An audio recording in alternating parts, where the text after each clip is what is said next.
Muslim. Can you describe exactly what you mean by the work of a Muslim? Yes, I believe that Islam is submission, and that applies to every aspect of our life, whether in our relationship with our families, our relationship with society, even the way that we address people and invite them to Islam. Jihad is not something which, the Muslims are permanently engaged in, but there is jihad to liberate Muslim land, which is an obligation for the Muslims to support verbally, financially and physically, to liberate and to defend our life and our property.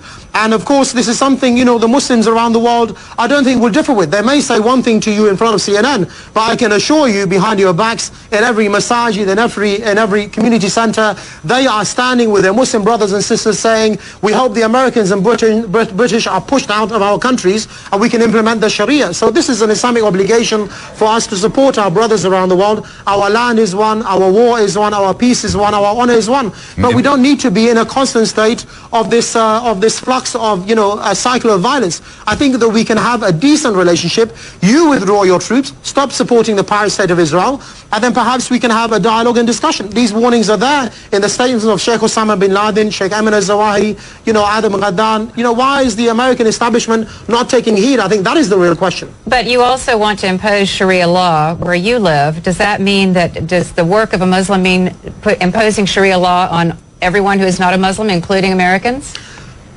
Look, the Sharia law is the divine law sent by God to the final messenger, Muhammad sallallahu alaihi wasallam.